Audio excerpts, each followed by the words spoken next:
নমস্কাৰ নিউজৰ বাতৰিলৈ স্বাগতম জনাই ষ্টুডিঅ'ৰ মজিয়াত মই উৎপল দাস চাহক আজিৰ বাতৰি আম্বেদকাৰ ফাউণ্ডেশ্যন অসমৰ উদ্যোগত শৈক্ষিক বঁটা আৰু কৃতি ছাত্ৰ-ছাত্ৰীসকলক অভিনন্দন অনুষ্ঠানটি এটি গাম্ভীৰ্যপূৰ্ণ অনুষ্ঠানেৰে অনুষ্ঠিত হৈ যায় নিউজৰ বিশেষ প্ৰতিবেদন যোৰহাটস্থিত অসম কৃষি বিশ্ববিদ্যালয়ৰ ডক্টৰ মাধৱ চন্দ্ৰ দাস প্ৰেক্ষাগৃহত আম্বেদকাৰ ফাউণ্ডেশ্যন অসম শাখাৰ উদ্যোগত এক বিশেষ অনুষ্ঠান অনুষ্ঠিত কৰা হয়। এই অনুষ্ঠানত মূলতঃ দশম আৰু দ্বাদশ শ্ৰেণীৰ চূড়ান্ত পৰীক্ষাত উত্তীৰ্ণ হোৱা কৃতি ছাত্ৰ-ছাত্ৰীসকলক অভিনন্দন জ্ঞাপন কৰাৰ লগতে 4 গৰাকী বিশিষ্ট ব্যক্তিক বঁটা প্ৰদান কৰা হয়। এই অনুষ্ঠানটোত অসমৰ বিভিন্ন জিলাৰ পৰা আহ্বান জনোৱা ছাত্ৰ-ছাত্ৰীসকলক সম্বৰ্ধনা জনোৱা হয়। লগতে এই অনুষ্ঠানটোত সমাজৰ বাবে মানৱ সেৱাত অনবদ্য অৱদান আগবঢ়োৱা অসমৰ বিভিন্ন প্ৰান্তৰ 4জন বিশিষ্ট ব্যক্তিক সন্মান জনোৱা হয়। তেওঁলোক হৈছে দেৱীৰাম পাংগিং, নগাঁও জিলাৰ নানু দাস, যোৰহাটৰ ৰাজলক্ষ্মী শৰ্মা গোস্বামী, অনিমা নেওগ। এই সকল ব্যক্তি জনসাধাৰণৰ বাবে নিজস্ব ক্ষেত্ৰত নিস্বাৰ্থভাৱে মানৱ সেৱাত নিয়োজিত হৈ আছে। তেওঁলোকৰ ত্যাগ, কৰ্মনিষ্ঠা আৰু সমাজৰ প্ৰতি দায়িত্ববোধক সন্মান জনাই বঁটা প্ৰদান কৰা হয়।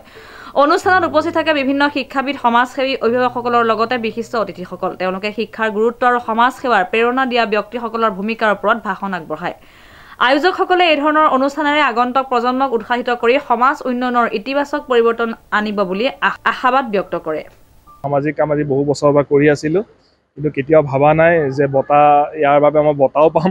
বঁটা আজি আম্বেদকাৰ ফাউণ্ডেশ্যন অসমে যিটো বঁটা মোলৈ আগবঢ়ালে তাৰ বাবে মই নথৈ আনন্দিত হৈছোঁ, বহুত সুখী হৈছোঁ, খুব ভাল লাগিছে। আৰু বেছি ভাল লাগিছে মহাত্মা জ্যোতিবা ফুলেৰ নামত বঁটাটো মোক প্ৰদান কৰা হৈছে। আৰু তেখেত খুব ভাৰতৰ মহান আত্মা আছিল। এটা সময় আজি মহাত্মা গান্ধীৰ আগত আছিল তেখেত, তেওঁৰ মহান আত্মা এজনৰ নামত বঁটাটো পোৱাৰ বাবে মই খুব সুখী হৈছোঁ।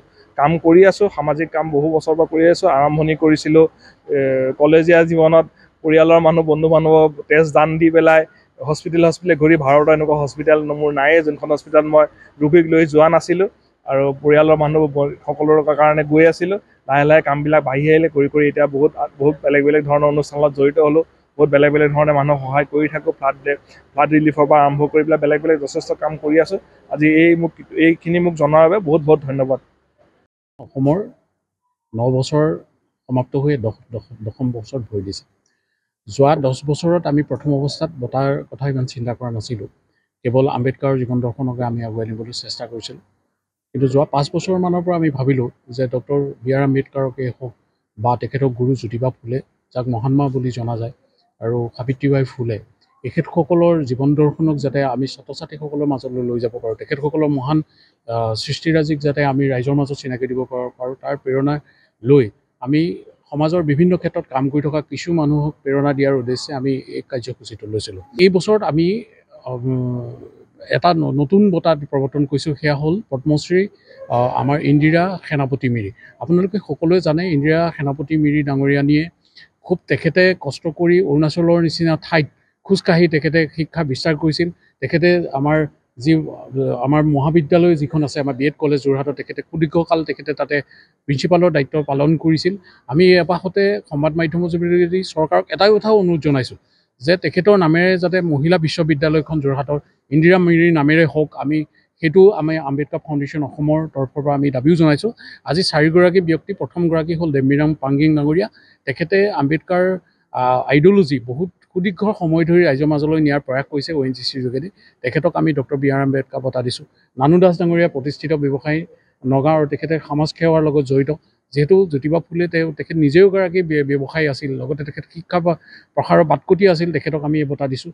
ৰাজলক্ষ্মী শৰ্মা গোস্বামী, তেখেত যোৰহাটৰ জনজীৱনৰ এটি চিনাকি নাম, তেখেত বিশিষ্ট লেখিকা, লগতে সমাজ সংঘাতক, তেখেতক আমি সাবিত্ৰীবাই ফুলে বঁটা দিছোঁ। আৰু আমি প্ৰথমবাৰৰ বাবে আৰম্ভ কৰা পদ্মশ্ৰী আমাৰ যি ইন্দিৰা সেনাপতি মিৰি বাইদেউ বঁটাটো আমি এইবাৰ যোৰহাটৰ এগৰাকী লেখিকা তথা অধ্যাপিকা আমি অনিমা নেওগ বাইদেউলৈ প্ৰেৰণ কৰোঁ। 16 চনৰ পৰা আজি 25 চনলৈকে একেৰাহে এই অনুষ্ঠানটো চলি আছে। আজি 9 বছৰ ভৰি দিছে। আৰু আমি প্ৰতি বছৰে চিন্তা কৰিলোঁ যে আমি ছাত্ৰ ছাত্ৰী আৰু কৃতি ছাত্ৰ ছাত্ৰীসকলৰ লগতে আৰু সমাজলৈ বিভিন্ন দিশত অৱদান আগবঢ়োৱা ব্যক্তিসকলক যদি আমি আম্বেদকাৰ ফাউণ্ডেশ্যনে ভাৰতবৰ্ষৰ হৈ বিভিন্ন ক্ষেত্ৰত কাম আগবাঢ়ি যোৱা ব্যক্তি কেইজনমানৰ নামত যাতে আমি এটা সন্মান দিব পাৰোঁ, তাৰ কাৰণে আমি প্ৰতি বছৰে এই সন্মানটো দি আহিছোঁ।